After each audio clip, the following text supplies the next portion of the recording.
It's time for another episode of FiST Chat, the vodcast that discusses topics related to film, science and technology. My name is Ben Warner and I'm joined again by Steve Kern in Adelaide. How are you doing there, Steve? I'm good, mate. I'm good. I'm happy to be here with FiST Chat once again. Absolutely. Now, just before we launch into today's topic, I just wanted to remind everyone we put out a call on Facebook and Twitter today just asking to see if you had any questions related to film, science and technology.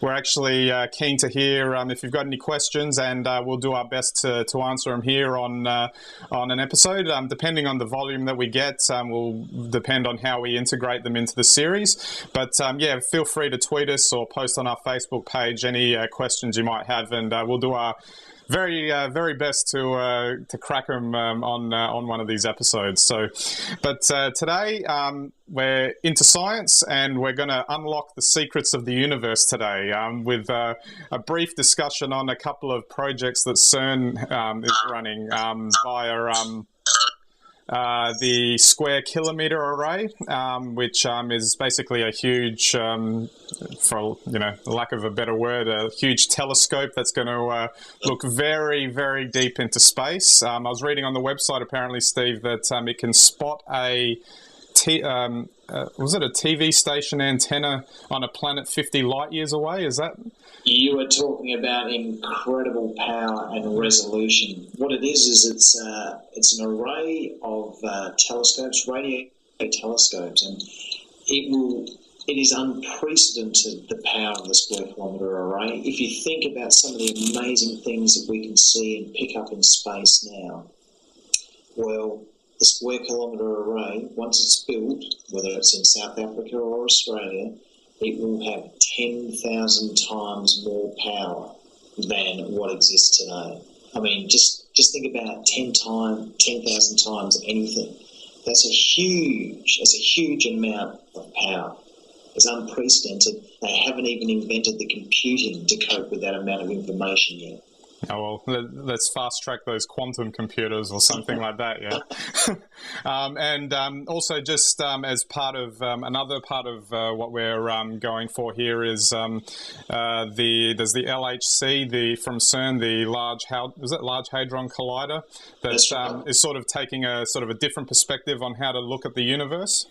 Yes, my apologies for not knowing the French term, but CERN basically stands for the Centre for European Nuclear Research, and yes, that's a huge machine, a 27-kilometre ring, basically a tube underneath the Swiss Alps that's super cheap to almost absolute zero, and then they whiz these beams of protons around there and cause them to crash into each other at almost the speed of light.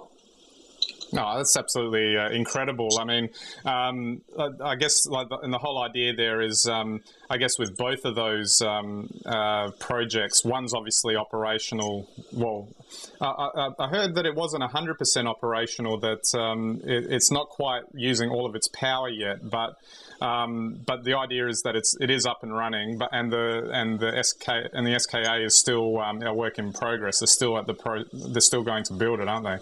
Well, yes, the Large Hadron Collider has been basically on for almost, I think, 18 months. So they've had a few difficulties with it, obviously, in the first instance, but that's actually working and starting to generate amazing data now. On the very smallest elements of our universe, subatomic particles, smaller than protons and electrons. The actual hadrons are effectively particles that are subatomic. At the other end of the scale, the Square Kilometre Array has been, suggested to be built. South Africa and Australia have both put in bids for it. And that is, I don't think that would start till 2020. I mean, that's a huge engineering feat, these radio telescopes that can look right back into the depths of time throughout the universe, and they will see things that we've never seen before. Whether it's parts of space which look empty, but may contain many millions of suns and planets, through to life on Earth, through to uncovering the mysteries of dark matter and dark energy. Oh, that's fascinating. I mean, just one point to make clear too is that even though it sounds bizarre, but it's kind of a sort of pseudo time travel, isn't it? Because if you're looking at a place that is further away than it would have taken the light to be able to travel so that we can see it. So if we are seeing something that's 10 billion kilometers away or something.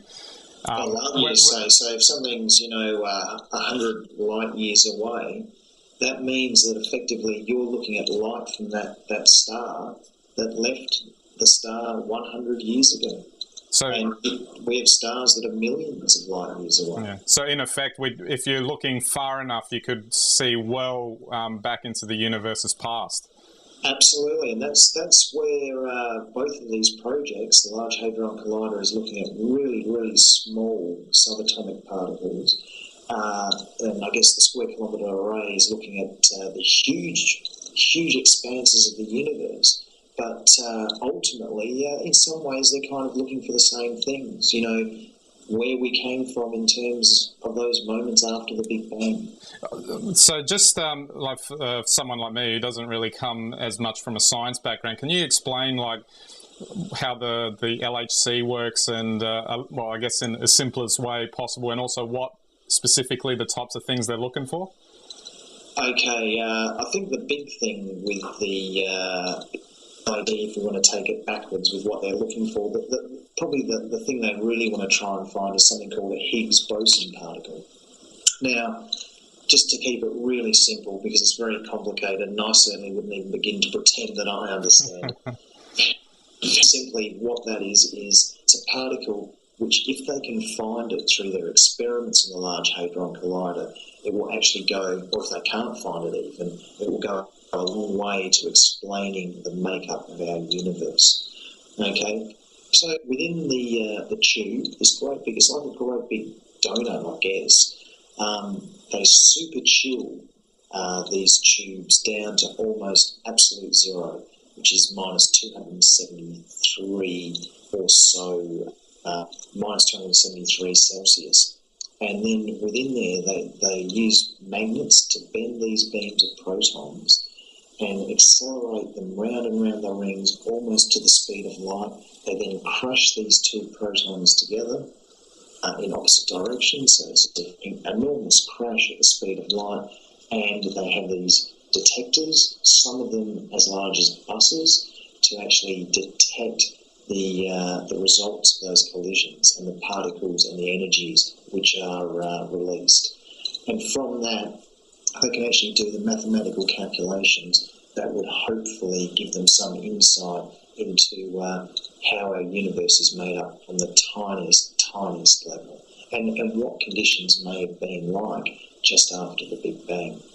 For the Square Kilometre Array, effectively you're looking back into time, as you were saying before, Ben, to try and see what was happening in the earliest formations of our stars, planets, galaxies.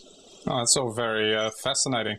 I can remember when they were first firing up the LHC for its first couple of tests or whatever, and they actually had a couple of things on the news and the media, and there was a lot of hysteria, I guess, from certain groups that somehow there would be some sort of doomsday scenario where they smash these particles together and they'd create mini black holes and all sorts of stuff.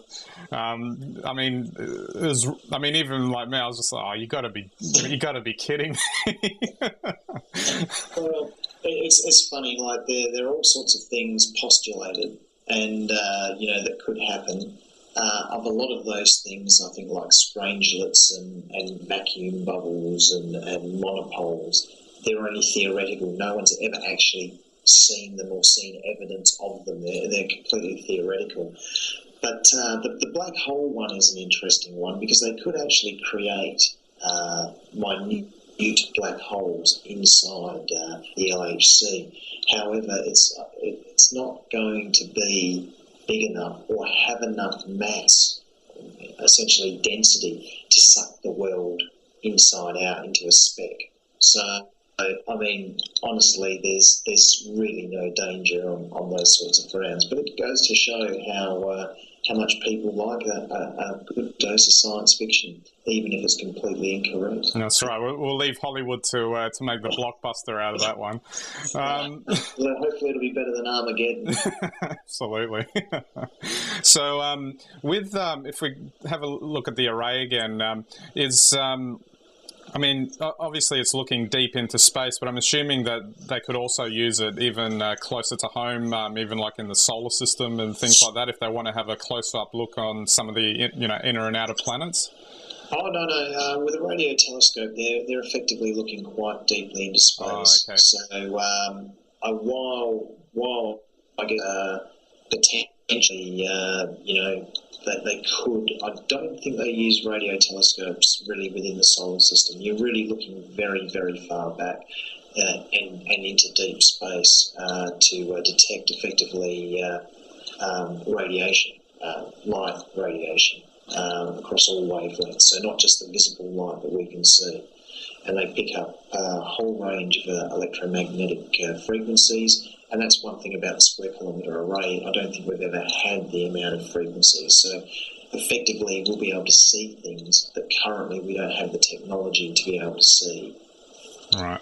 So just in just wrapping up, what secrets of the universe do you think these things will unveil? Do you have any predictions on that? Well, it's interesting. I mean, if you ask some astronomers, they say the LHC will only find out maybe one or two amazing things, but they tend to say that the Square Kilometre Array could find out many hundreds of interesting things about our galaxies, our universe, and where we come from. It could be anything from discovering other intelligent life out there in space, right through to just seeing how, the very, very start of a formation of stars and galaxies actually occurred. I don't know if anyone knows, but the Hubble telescope, once they pointed it into the dark where they thought there was nothing there, and they let it sit there, I think, for a number of days staring into the black, and they got enough light from the blackness to actually show there were 10,000 stars where previously they've never seen anything before. Well, that's very good food for thought there, and let's hope that they shed some light on this big place that we live in, known as the universe. So yeah, thanks again, Steve, for that. That was very fascinating. We'll probably return to this topic, I'm sure, when if they come up with any new findings or anything like that.